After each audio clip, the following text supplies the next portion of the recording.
चर्चा किया, बहुत सारे ऐसे आप लोगों के सवालों को बताया। सबसे मेन मुद्दा आज ये था कि आज महाराष्ट्र दिवस है, खास करके आज मजदूर दिवस है।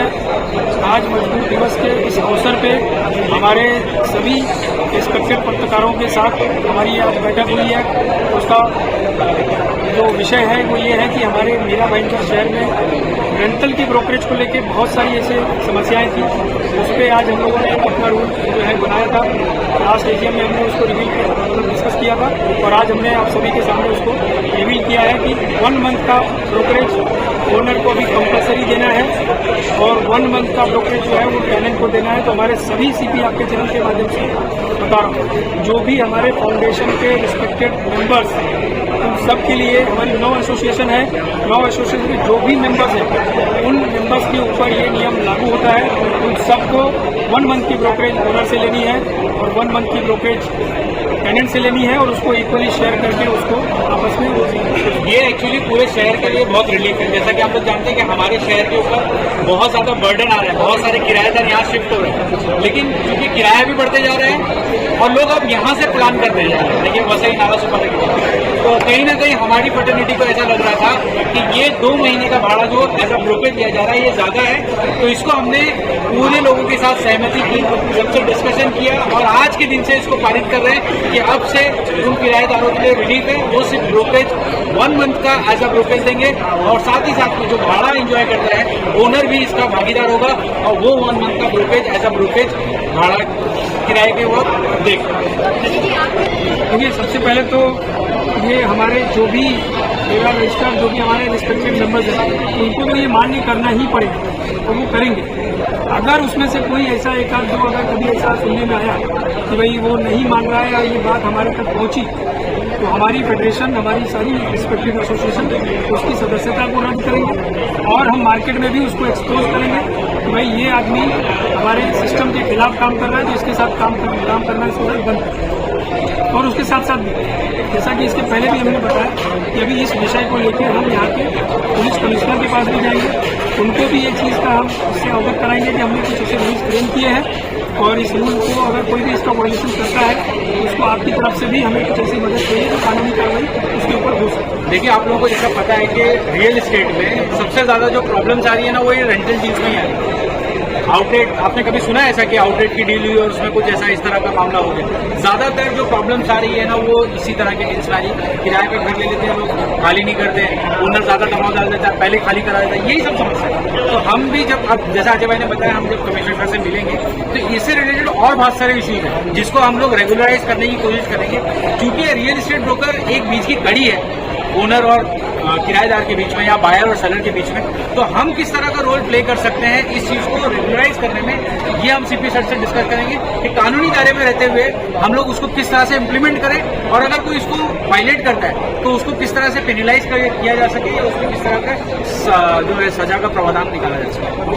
बहुत सारे ऐसे स्टेट एजेंट हैं जो आपकी संस्था से जुड़े नहीं है और निगम में रजिस्टर भी नहीं है, किस तरह से आप काबू पाएंगे तो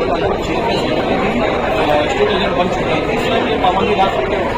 देखिए, हम ऐसे लोगों की जवाबदारी हमारे पास बिल्कुल नहीं है। हम हमारे वो मेंबर्स की जवाबदारी लेते हैं जो हमारे साथ जो रेला में जुड़े हुए हैं या जो हमारी किसी भी एसोसिएशन या हमारी फेडरेशन में जुड़े हैं, उस मेंबर्स की जवाबदारी हम लेते हैं। अगर इस तरीके का कोई भी काम कर रहा है तो उसके खिलाफ भी हम लोग अब कार्रवाई करेंगे। हमारे एक रिस्पेक्टेड एसोसिएशन है यहाँ पे, उसके प्रेसिडेंट बैठे हैं अमर बड़े जी, इन्होंने भी इस चीज़ पे मुहिम चलाई है और मैं चाहूँगा हमारे सभी पत्रकार बंधु ऐसे लोगों को एक्सपोज करें, ऐसे लोगों को बिल्कुल बाइकआउट करें आपके चैनल के माध्यम से, क्योंकि इसमें आपका बहुत बड़ा सपोर्ट है।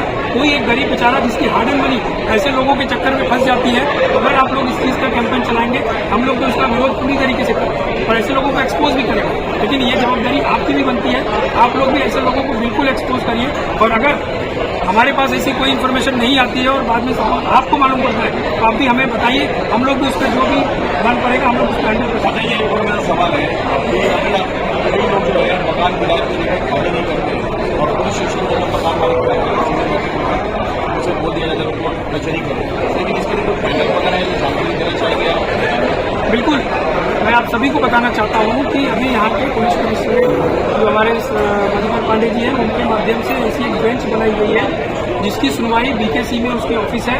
खास करके रेंटल के मैटर को, या जो इस तरीके का कोई फ्लैट में घुस जाता है, रेंट भी नहीं देता और कब्जा करके उसको खाली भी नहीं करता है। कई लोग तो इसी ज़माने में बहुत कुछ करते थे सर। अब उसके लिए बहुत ही, जैसा कि अभी जावेद भाई ने भी बताया कि अभी ये चीज़ पे बहुत ही सख्त कार्रवाई हो रही है और विद इन 2 या 3 मंथ्स में इसकी सुनवाई होगी। सर मीरा बँकला सर्वसामान्यांचा शेअर मानला जातो, एक प्रॉपर स्टडी जेन्युइन स्टडी कसं बोलतात त्याबद्दल आपण काय खुलासा करतो? सर ह्याच्यामध्ये ऐसा है ना कि महाराष्ट्र शासन ने एक कानून, एक अथॉरिटी लाया है जिसको हम लोग रेरा बोलते हैं। इसी तरह का महाराष्ट्र का महारेरा है, जिसके अंदर पहले रियल इस्टेट एजेंट को ट्रेनिंग लेनी पड़ती है 20 घंटे की, उसके बाद उसको एग्जाम देना पड़ता है और एग्जाम अगर वो पास करता है तो ही जाके उसको सर्टिफिकेट मिलता है, तो वो जाके सर्टिफाइड रियल इस्टेट एजेंट कहलाता है। आप किसके साथ सर काम कर रहे हो? ये जो कंप्लेंट्स आ रही है किन लोगों की आ रही है? क्या वो रेरा रजिस्टर है? तो मेरा भी आम मीरा भाईंदर के लोगों से एक अपील है कि सर आप काम कर रहे हैं ना, तो रेरा रजिस्टर्ड मेंबर के साथ में काम कीजिए। आप उसके ऑफिस में जाके देखिए उसका लाइसेंस है कि नहीं और वो वैलिड है कि नहीं, क्योंकि उनको 6-6 महीने में रिपोर्ट्स भी सबमिट करनी है। तो इस तरह का कड़क कानून शासन ने लाया है, तो आप उसका फायदा क्यों नहीं उठाते? आप ऐसे ब्रोकर के साथ काम कीजिए जिसके पास रेरा रजिस्ट्रेशन है, जो शासन की सारी चीजों को मान्य कर रहा है और जो पिनलाइज भी होता है, मतलब अगर वो उसका वायलेशन करता है तो रेरा उस पर पेनल्टी लगाती है उसके वायलेशन पे। तो आपके लिए तो एक खुला चीज है, लेकिन बस लोगों को पता नहीं है, लोग जागरूक नहीं है। आपके जरिए हम उनको जागरूक करना चाहते हैं। वो रेंटल डील हो, लीजिंग की डील हो, आउटलेट की डील हो, आप सिर्फ काम कीजिए रेरा रजिस्टर्ड एजेंट के साथ। ये हमारा कहना है। आज आपने यहाँ पे मीटिंग किया, आपके लोग आए बैठक, तो उसमें जानने चाहिए प्रमुख समस्या है जो आपके मेंबर्स है उनको क्या आती है और क्या समाधान करेंगे आप, उस पर क्या डिस्कशन हुआ मीटिंग? देखिए, आज वही समस्या मैंने जैसा कि इसके पहले भी बताया कि यहाँ पे आज हमारी प्रमुख समस्या जो थी वो रेंटल के ब्रोकरेज को लेकर थी, जिसका आज हम लोगों ने एक गाइडलाइन बनाया है और उसके आधार पे अभी हम लोग आगे चलने वाले हैं।